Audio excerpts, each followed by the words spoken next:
Okay, let's just dive right into this explainer. We're going to learn how to ruthlessly evaluate security vendor quotes so you don't get totally scammed after a break-in.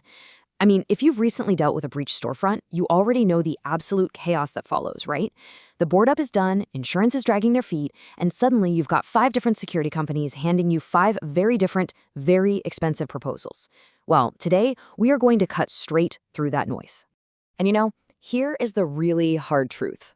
Throwing money at cameras and alarms first, it's actually a massive mistake. It's literally the most common pitfall. Owners panic. They naturally want to feel safe, and they just blindly open their wallets. But then 2 months later, the exact same type of crew comes through the exact same type of opening. Why? Because the owner bought the feeling of security instead of actual physical security. So we really need a core shift in mindset here. Listen, the professionals who hit retail stores for a living, they already know they have a 60 to 90-second window before anyone actually shows up. So your goal isn't to catch them on tape in stunning 4K resolution. Your goal is to literally buy time.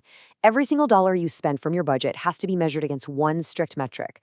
Does this add time? Here is our roadmap for today. 1. The hard truth. 2. 4 layers of security. 3. 5 questions for vendors. 4. Quote red and green flags. 5. Stop wasting your money. And 6. Insurance and next steps. Section 1. The hard truth. So here is the fundamental problem of store security that most vendors simply will not tell you. Cameras don't stop entry. Alarms don't stop entry. Lights don't stop entry. While these tools are great for notifying you or maybe scaring off a couple of amateurs, they absolutely do not stop a determined crew from getting inside. I mean, think about it. A camera just records your inventory walking out the door. An alarm just tells you that your inventory is currently walking out the door. We have to fundamentally change what we're actually trying to achieve here. Section 2. 4 layers of security. To understand what does stop them, we've got to build a proper defense using 4 distinct layers. Think of this as your new blueprint. Take layer 1, deterrence, lights and signs. They're cheap, they're worth doing, but honestly, pros completely ignore them. Now skip down to layer 3, detection, cameras and alarms. Absolutely necessary, but again, they only report the crime. And layer 4, response, like the police, is mostly out of your control.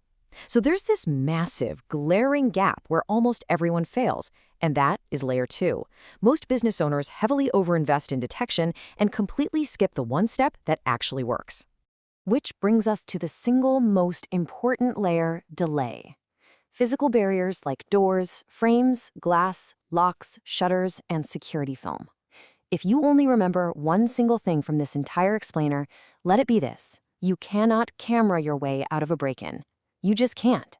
You have to physically delay them until the risk-to-reward ratio flips and they decide to leave. You need strong frames, security film, or heavy physical shutters standing directly between the street and your goods. Section 3. 5 questions for vendors. Now that we know delay as our primary goal, let's equip you to take back control from the salespeople. How do you actually read a security quote without getting totally ripped off? Well, if you're holding 2 or 3 vendor quotes right now, you need to literally interrogate those bids to separate the true installers from mere salesmen who are just trying to hit a quota. You've got to force them to clearly define if they are selling you delay or detection. Ask every single vendor these questions. First, what does this actually prevent? Entry or detection? Second, look them right in the eye and ask, how long does this slow someone down in exact seconds? If they can't answer, they don't know their own product. Third, what is the absolute weakest point of this solution? If they claim there isn't one, they're hiding it. Fourth, have you installed this in a store that got hit twice? What happened next? And fifth, this might be my absolute favorite one, ask them, if I only had half this budget, what exactly would you cut? That instantly identifies all the fluff and padding in their quote. Section 4, quote, red and green flags. Let's look at exactly what a scam looks like versus a legitimate, honest security bid. For red flags, beware of big line items for cameras without specs, or alarm upgrades with absolutely zero physical security upgrades. If a vendor quotes physical items like shutters or gates without actually stepping foot in your store to measure, run. And high-pressure, pricing good only through Friday tactics, massive red flag. Also, refusing to give local referrals is a huge no. On the flip side, you want to look for green flags. Partners who actually walked your site before quoting. People who provide at least 3 local referrals within 10 miles. They put their recommendations in writing for free. But most importantly, they actively tell you what you do not need to buy right now. They advise on the order of upgrades, not just trying to maximize today's purchase. Section 5. Stop wasting your money. Speaking of things you don't need to buy, let's completely cut the fat out of your security budget. Vendors absolutely love to push what we call security theater. Adding a 5th, 6th, or 7th camera, that just gives you way more footage of a crime that nobody is ever going to watch. Selling you a fancy smart lock on a standard unreinforced door, totally useless, because criminals don't pick locks, they just kick in the frame. Fog machines or loud sirens as a primary defense, completely useless without layer 2. A second alarm system for redundancy? Come on, just fix the first one. And listen, if they smash your window, replacing that broken glass with the exact same standard glass just invites the next guy to do the exact same thing. Stop buying theater. $3,000 to $10,000. That is the staggering amount of money most owners waste in the 6 months after a break-in. And you know the truly tragic part? They are left no safer than the day they were hit. Why? Because they bought feelings of control instead of physical delay. They skipped layer 2 entirely. Section 6. Insurance and next steps. Finally, let's talk about how to get some of this money back and exactly what to do starting today. Most owners literally leave money on the table here. Before you install a single thing, call your insurance carrier. Ask them specifically what premium reductions they offer for UL-listed shutters, cellular alarm backups, 30-plus day cloud storage for cameras, or reinforced frames. Get those requirements in writing by email. And honestly, if they won't credit you for hardening your store, you are with the wrong carrier. It is time to shop for a new policy that actually rewards risk reduction. Okay, here is your exact battle plan. The owners who don't get hit a second time, they follow this exact timeline. Days 1 through 30, do not spread your money around. Fully upgrade the exact entry point that failed, the door and frame or the window and shutter.